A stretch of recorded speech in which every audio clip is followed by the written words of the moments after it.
স্বামী স্ত্রী একসাথে চলাফেরা করবে, তৃতীয় ব্যক্তি এমন কৌশলে ভিতরে ঢুকে পুরো একটা সংসার নষ্ট করে দেয়।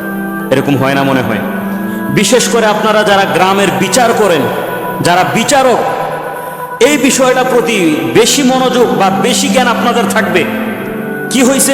সংসার আলাদা হয়ে গেছে। বিষয়টা কি? ওই যে খাবার খাইতে বসছিল, লবণটা একটু কম হয়েছে, এটা নিয়ে একটা কথা বলছিল। এই কথা বলতে বলতে বলতে বলতে তৃতীয় ব্যক্তি ঢুকার সুযোগ পাইছে। যেই না তৃতীয় ব্যক্তি ঢুকছে, সংসার, কথা বলে না, সংসার কি শেষ হয়ে গেছে। এটাও একটা ফিতনা। নবী করিম সাল্লাল্লাহু আলাইহি সাল্লাম এত বড় ফিতনাটাকেও বড় ফিতনা বলেন নাই। অথচ একটা সংসার ভাঙা যাওয়া মানে ছেলে মেয়ে তার বাবা মার কাছ থেকে বঞ্চিত, একটা সম্পর্ক নষ্ট হয়ে যাওয়া, আজীবন একটা স্মৃতি মনের মধ্যে নিয়ে বয়ে বসা, সামাজিক মানুষের কটু কথা, ইসলামের সর্বনিকৃষ্ট জায়েজের মধ্যে সবচেয়ে নিকৃষ্ট কাজ, আরো কতগুলো বলবো। এতগুলি কাজ হওয়ার পরেও নবী করিম সাল্লাল্লাহু আলাইহি ওয়াসাল্লাম বলছেন এই ফিতনাটাও বড় ফিতনা না। কথা বুঝতেছেন আমার? ফিতনার জমানা। এবার আমি আপনাদেরকে বুঝাই। নবী করিম সাল্লাল্লাহু আলাইহি ওয়াসাল্লাম বলছেন কিয়ামতের আগে এমন একটা অবস্থা হবে, মানুষের হাতের মধ্যে কয়লা রাখাটা সহজ হবে। হাতের মধ্যে কয়লা আগুন লাগায় রাখাটা একেবারে সহজ না? সহজ না? কথা বলে না, একেবারে সহজ। ঠান্ডা ঠান্ডা একটা আনন্দ লাগে, ঠিক না? ওই হক হয়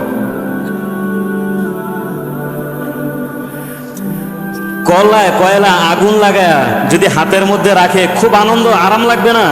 শীতের মধ্যে একটা গরম গরম একটা বাপ আসবে না? হাতের গোস্ত পুইরা, হাড্ডি পর্যন্ত পুইরা যেতে পারে। অথচ নবী করিম সাল্লাল্লাহু আলাইহি ওয়াসাল্লাম বলছেন কিয়ামতের আগে এমন একটা সময় আসবে হাতের মধ্যে কয়লা রাখাটা সহজ হয়ে যাবে। বুঝেন বুঝেন, কথা বুঝেন। আমরা তো এটা বুঝি দোকানের মধ্যে বৈশা, এই দোকানদার আজকে সারাদিন এত টাকা কেমনি ইনকাম করলো রে। ক্ষেতের বাড়িতে দেখছোস দেখছোস তার গোটার মধ্যে সারাটা দিন হুদা কাজে লেগে যায়। এগুলো নিয়ে আমরা বিজ্ঞানী, তো এক একজন সামাজিক বিজ্ঞানী, সমাজ বিজ্ঞানী, সমাজ বিজ্ঞানী বলা যাবে না, সামাজিক বিজ্ঞানী, এই কথাগুলো নিয়ে একটু চিন্তা করেন। এই কথাগুলো মনে একটু খারাপ লাগতেছে না? খারাপ লাগতেছে? বাদ দিয়ে দিই, অন্য বিষয় নিয়ে কথা বলি। সামনে তো আরো কঠিন কথা আসবে। বাদ বাদ। নবী করিম সাল্লাল্লাহু আলাইহি ওয়াসাল্লাম বলছেন কিয়ামতের আগে এমন একটা সময় আসবে হাতের মধ্যে কয়লা রাখাটা সহজ হবে, ঈমান রাখাটা তার থেকেও বেশি কঠিন হয়ে যাবে। দেখা যাবে বাবা মুসলমান, মা মুসলমান, সকালবেলা ফজর নামাজ পড়া ঈমানটা নিয়ে বাহির হইছে, বাজারে যে একজনের সাথে দেখা হয়েছে, ঈমান শেষ। দেখা যাবে ঘরের মধ্যে ঢুকছে ঈমান নিয়ে, স্ত্রীর সাথে কয়েকটা কথা বলছে, এমন কয়েকটা কথা বলছে যে কথার কারণে তার ঈমানও শেষ। কিন্তু মনে করতেছে আমি তো মুসলমান। আমরা যে কত মানুষকে মুসলমান জানি, অথচ ইসলামের পাতায় তাদের বেঈমান মুসলমানের নামটা কত আগে যে কেটে গিয়েছে আমরা নিজেরাও জানি না। আল্লাহর কাছে সবসময় দোয়া করতে হয়, আল্লাহ এই ফিতনার জমানায় ঈমান রাখাটা বড় কঠিন। যে বিষয়গুলা তুমি ফরজ করেছো, ওই বিষয়গুলা কোন আলেম কি বলল, কোন মুয়াজ্জিন কি বলল, কোন ফতোয়াবিদ কোন ফতোয়া দিল, এই সব বিষয়গুলা বাদ দিয়ে আল্লাহ তোমার যেই হুকুম, ওই হুকুমগুলি মানার তৌফিক আমাকে দান করো। ইনশাআল্লাহ এই দোয়াগুলো আমরা করতে পারবো না? এবার আসেন সবচাইতে বড় ফিতনাটাকে। পৃথিবীর মধ্যে যত নবী রাসূল আগমন করেছেন, সমস্ত নবী রাসূলরা তার উম্মতদেরকে একটা ফিতনা সম্পর্কে শুনিয়েছেন। যদিও ফিতনাটা যেই নবীরা বলে গিয়েছেন, ধরেন মুসা নবী বলছেন পৃথিবীর সবচাইতে কঠিন ফিতনা, ওই ফিতনাটা মুসা নবীর সময়ের মধ্যে আসবে না, মুসা নবী জানতেন।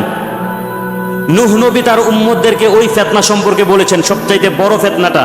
নূহ নবী জানতেন পৃথিবীর সবচাইতে বড় ফিতনাটা আমার যুগে আসবে না, আমার উম্মতের উপরে আসবে না। ঈসা নবীও জানতেন যে সবচাইতে বড় যে ফিতনা পৃথিবীর মধ্যে, ওই ফিতনাটা আমার উম্মতের উপরে আসবে না। তারপরেও তিনি তার উম্মতদেরকে বলে গিয়েছেন। কেন? তার মানেটা হলো এই ফিতনাটা এতটা কঠিন হবে, এতটা ভয়াবহ হবে, হযরতে আদম থেকে শুরু করে আজ পর্যন্ত বিশ্বনবী সাল্লাল্লাহু আলাইহি ওয়াসাল্লাম পর্যন্ত যত নবী রাসূল পৃথিবীর মধ্যে আগমন করেছেন, প্রত্যেকটা নবী রাসূল তার উম্মতদেরকে বড় ফিতনা সম্পর্কে জানিয়েছেন। যদিও ফিতনাটা বিশ্বনবীর উম্মতের উপরে আসবে, তাদেরকে জানায়া দিয়েছেন। সর্বশেষ নবী মুহাম্মদ সাল্লাল্লাহু আলাইহি ওয়াসাল্লামের উম্মত সর্বশেষ উম্মত, তাদের উপরে সবচাইতে বড় ফিতনাটা আসবে। সেই ফিতনাটা হলো দাজ্জালের আবির্ভাব। কিসের? জোরে বলেন, কিসের? দাজ্জালের আবির্ভাব। এবার আমি আপনাদেরকে কয়েকটা পয়েন্ট তুলে দিই, একটু বোঝার চেষ্টা করেন। নবী করিম সাল্লাল্লাহু আলাইহি ওয়াসাল্লাম আজ থেকে ১৫০০ বছর পূর্বে বলেছেন, হযরতে আদম নবী কত শত বছর আগে দাজ্জালের ফিতনা সম্পর্কে বলে গেছেন, তার কোনো হিসাব নাই। এত আগে দাজ্জালের ফিতনার কথা কেন বলা হবে? তার মানে অবশ্যই এটার মধ্যে একটা কিন্তু আছে। কি আছে? একটা কিন্তু আছে। এবার আগে কয়েকটা বিষয় আমি আপনাদেরকে বুঝাই দিই। যেই সময় দাজ্জাল পৃথিবীর মধ্যে আগমন করবে, ওই সময় নফল একটা ইবাদতের মর্যাদা এত বেশি আল্লাহ বাড়ায় দিবেন, আল্লাহ যতটা চাইবেন ঠিক নফলের বিপরীতে ততটা সওয়াব দান করবেন। এটা কেন করা হবে? ওই যে চতুর্দিকে ফিতনার কারণে বান্দা নিজেকে হেফাজত করে ফিতনা থেকে নিজেকে যে বিরত রেখেছে, এই কারণে। মাহফিলের মধ্যে যদি প্রধান বক্তা আলোচনা করে, প্রধান বক্তা আলোচনা করার আগে মাঠটাকে একটা গুছানোর প্রয়োজন হয়, শ্রোতাদেরকে একটা গুছানোর প্রয়োজন হয়। প্রধান বক্তাকে আপনি ঠাস করে তুলে দিবেন, আর মানুষ এলোমেলো আছে, প্রধান বক্তা আলোচনা করতে পারবে না, যা মনে থাকবে সবগুলা ভুলে যাবে। তার আগে প্রধান বক্তা আলোচনা করার আগে বিশেষ বক্তা অন্তত মাঠটাকে একটু গুছায় নেয়। এলাকার মধ্যে যদি কোনো সমাবেশ হয়, প্রধান অতিথি আলোচনা করার আগে মাঠটাকে গুছায় নেওয়ার জন্য বিশেষ অতিথি কথাবার্তা বলেন, সবাইকে একটা সুন্দর জায়গা, একটা পরিবেশ তৈরি করেন যে মাঠের মধ্যে প্রধান অতিথি কথা বলবেন। কি এরকম হয় না? এটা কেন? যাতে সুন্দর একটা পরিবেশ গুছানো হয়, প্রধান অতিথি আইসা কথা বলতে যেন কোনো সমস্যা না হয়। ঠিক বিশেষ অতিথি আইসা মাঠটাকে গুছায়। ঠিক দাজ্জালও পৃথিবীর মধ্যে আগমন করার পূর্বে সে যে কাজগুলি করবে, এই কাজগুলি করার জন্য গোটা পৃথিবীটাকে, তার কিছু অনুসারী আগের থেকে রয়েছে যারা গোটা পৃথিবীটাকে সাজায় দিবে। কথাটা আমার বুঝছেন এতটুকু? দাজ্জাল পৃথিবীর মধ্যে তার অবস্থা, নেটওয়ার্কিং এতটা মজবুত করবে, সে পৃথিবীর এক কোণা থেকে অপর কোণায় কথা শুনতে মুহূর্ত মাত্র সময় লাগবে। কতটুকু? এক মুহূর্ত মাত্র সময় লাগবে।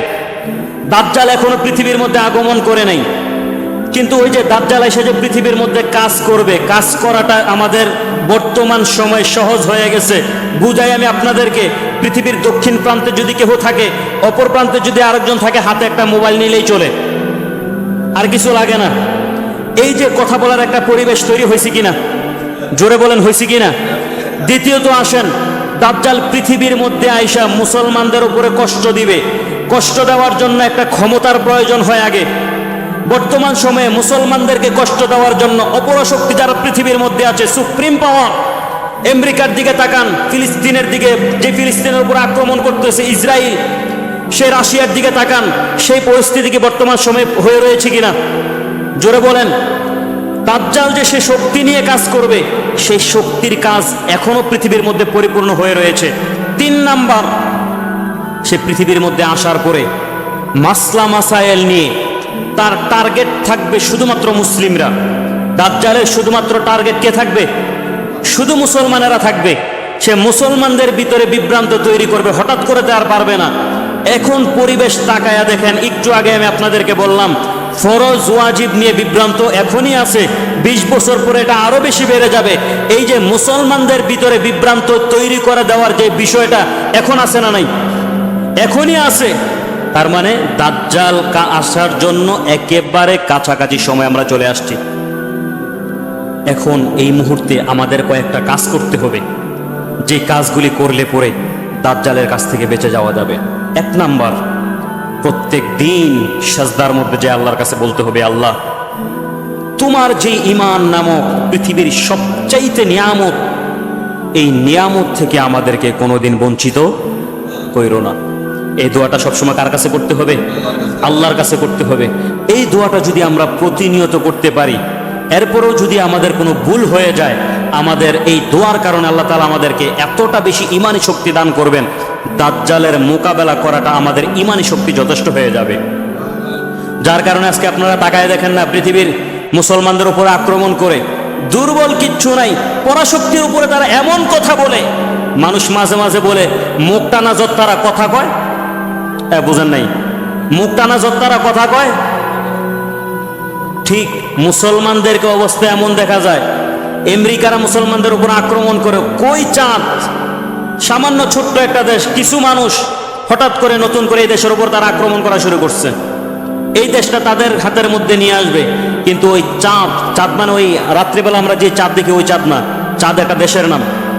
ওই চাঁদের মুসলিমরা, ছোট ছোট মানুষ, দুর্বল, কিচ্ছু নাই, এমন জবাব দিয়েছে, আমেরিকার যদি লজ্জাবোধ থাকতো তারা দ্বিতীয়বার আর ওই দেশের মধ্যে যাওয়ার কোনো সাহস করতো না।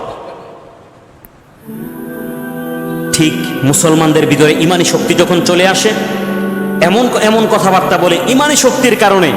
এই ইমানি শক্তিটা কে দান করে? জোরে বলেন, কে দান করে? আমার ভাইয়েরা, আল্লাহ রাব্বুল আলামিন পবিত্র কুরআনুল কারীমের মধ্যে বলেন, ওয়াল ফিতনাতু আশাদ্দু মিনাল কতল। পৃথিবীর মধ্যে যত অন্যায় কাজ দেখা যায়, যত আমার বিরোধিতা দেখা যায়, নাফরমানি দেখা যায়, পৃথিবীর মধ্যে যত কাটাছিড়া, মানুষ মানুষকে হত্যা করে, একজন মানুষ অপর আর একটা মানুষের সংসার নষ্ট করে ফেলে, একটা সমাজকে নষ্ট করার জন্য অপর আর একটা মানুষ যে বিভ্রান্ত চালায়, আল্লাহ রাব্বুল আলামিন বলেন পৃথিবীর মধ্যে এই ছোট ছোট ফিতনাগুলি এতটা কঠিন, এতটা ভয়াবহ, একটা মানুষকে হত্যা করলে না যতটা সমস্যা হয়, এলাকার মধ্যে ছোট্ট একটা ফিতনা তৈরি করে দেওয়াটা তার থেকেও বেশি বড় গুনাহ হয়ে যায়। আল্লাহ রাব্বুল আলামিন পবিত্র কুরআনুল কারীমের মধ্যে বলেন, একটা মানুষকে হত্যা করাটা যতটা না কঠিন, একটা সমাজের মধ্যে, একটা সংসারের মধ্যে, একটা রাষ্ট্রের মধ্যে ছোট্ট একটা ফিতনা তৈরি করে দেওয়াটা আমি রব্বুল আলামিন এতটা বেশি অপছন্দ করি। যেই বান্দাটা ফিতনাটা সমাজের মধ্যে তৈরি করলো, ওই বান্দাটা ফিতনা না ছড়াইয়া যদি একটা মানুষকে হত্যা করত, ততটা কঠিন হতাম না, ততটা রাগান্বিত হতাম না। আমার ভাইয়েরা, আল্লাহ রাব্বুল আলামিন এই জায়গার মধ্যে একটা বিষয় বুঝালেন, পৃথিবীর মধ্যে যত অন্যায় কাজ হয়, পৃথিবীর মধ্যে যত মারামারি হয়, যত কাটাছিড়া হয়, যত অনাহার হয়, সবগুলির পিছনে শুধুমাত্র একটা বিষয় কাজ করে, সেই বিষয়টা হলো ফিতনা।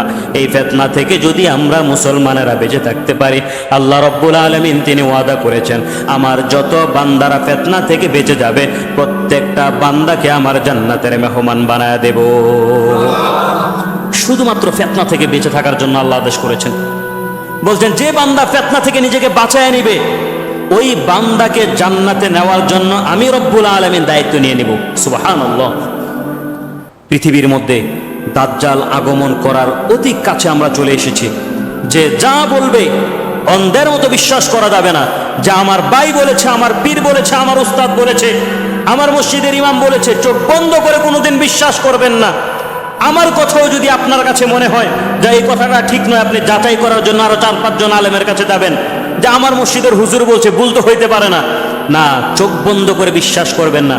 আমি তো মানুষ, ভুল তো হতেই পারে, এই কারণে চোখ বন্ধ করে কাউকে বিশ্বাস করবেন না। ফিতনা তৈরি হওয়ার জন্য সবচাইতে বড় ভূমিকা যেটা রাখে, চোখ বন্ধ করে বিশ্বাস করা। এখন বর্তমান সময় দেখেন, বাবার সাথে সন্তানের সম্পর্ক ভালো নেই। পুরো সমাজের মধ্যে আপনি ঘুরে দেখবেন, 100টা সংসার থেকে 99টা সংসার এই অবস্থায়, বাবার সাথে সন্তানের সম্পর্ক অতটা ভালো না। ওই 1-2টা হয়তো খুঁজে পাওয়া যেতে পারে। এগুলোর পিছনে কারণটা কি? কোনো একটা সময় এমন ছিল চোখ বন্ধ করে বিশ্বাস করেছে, কোনো একটা সময় এমন ছিল চোখ বন্ধ করে সন্তানের উপরে এমন কিছু চাপাই দিছে, সন্তান পরবর্তীতে বিষয়গুলি লক্ষ্য করেছে, যার কারণে আজকে বড় হওয়ার পরেও সংসারের মধ্যে এমন অশান্তি, বাবা সন্তানকে দেখতে পারে না, সন্তান বাবাকে দেখতে পারে না। চোখ বন্ধ করে বিশ্বাস কাউকে করা যাবে না, আপন মাকেও না, আপন বাবাকেও না। কারণ আমার বাবা আমার মা কোন সময় কোন একটা ভুল কথার মাধ্যমে যদি আমার ইসলাম থেকে আমার ইমানটা বাহির হয়ে যায়, সে তো মানুষ, বাবা মা হতে পারে, কিন্তু মানুষ, তার মাধ্যমে তো ভুল হতে পারে। মাঝে মাঝে তো নিজের স্বার্থ সবাই চায়, চায় না? সবাই চায়। আপনি যখন বাবা হবেন তখন সন্তানের কাছ থেকে আপনার চাহিদা থাকবে, সন্তান টাকা পয়সাগুলো আমাকে দেখ। আমি যখন ইমাম তখন আমি চাবো মুসল্লিরা আমার কাছে তাবিজের জন্য আসুক, টাকা পয়সা একটু বাড়ায় বাড়ায় রাখতে পারবো। আবার আপনি দোকান দিচ্ছেন, আপনার একটা চাহিদা, এলাকার সব মানুষ আমার দোকানে আসুক। এটা মানুষের একটা চাহিদা, কিন্তু এই চাহিদাটা যখন বিশ্বাসটা অতি মাত্রায় চলে যায়, তখন ফিতনা ওই জায়গার মধ্যে ঢুকার জন্য অতি সহজ হয়ে যায়, যার কারণে আমরা অতি ভক্তি করে কারোর উপরে বিশ্বাস, জোরে কথা বলেন, বিশ্বাস রাখবো না। আমার ভাইয়েরা, আল্লাহ রাব্বুল আলামিনের নবী বলেন, কিয়ামতের আগে এমন একটা সময় আসবে যেই সময়টা আমার উম্মতের জন্য কঠিন হয়ে যাবে। মানুষ এমন অবস্থায় হয়ে যাবে তারা বুঝবে না কোনটা ঈমান, কোনটা বেঈমানের কাজ, কোন কাজটা আল্লাহ পছন্দ করবেন, কোন কাজটা আল্লাহ নারাজ হয়ে যাবেন, কোনটা শয়তানের, কোনটা কোরআনের, কোনটা আমি নবীর, কোনটা সাহাবীদের, এটা মানুষ বুঝতেই পারবে না। ওই সময়ও যদি তোমরা চলে আসো, যেই সময়ে রবের কথা কোনটা, নবীর কথা কোনটা, সাহাবীদের কথা কোনটা, কোনটা ভালো কাজ, এই বিষয়ের মধ্যে যখন, এমন সময়ের মধ্যে যখন তোমরা চলে আসবে, খবরদার খবরদার কোরআনের কাছে তোমরা বারবার যাবা। কোরআনের কাছে যাওয়ার পরেও যদি মনে হয় তুমি কিছু বুঝতেছ না, তারপরেও বারবার কোরআন তেলাওয়াত করবা, সব সময় কোরআন তেলাওয়াত করে যাবা। এমন সময় যদি আমার কোনো একটা উম্মত, আল্লাহর কোনো একটা বান্দা ছোট্ট একটা ইবাদত করে যদি আল্লাহর কাছে বলে, আল্লাহ কোনটা ভালো কাজ কোনটা খারাপ কাজ বুঝতে তো পারি না, তবে তোমার জন্য অতটুকু ইবাদত করলাম, বিশ্বাসটা যদি আল্লাহর উপরে রেখে বান্দা যদি ভালো কাজটা করে, আল্লাহ বলেন ওই বান্দার ছোট্ট ইবাদতটা আমি এত বেশি পছন্দ করে নেব, যেই পছন্দটা আমার একটা বান্দাকে আমার জান্নাতের মেহমান বানায় দেওয়ার জন্য যথেষ্ট হয়ে যাবে।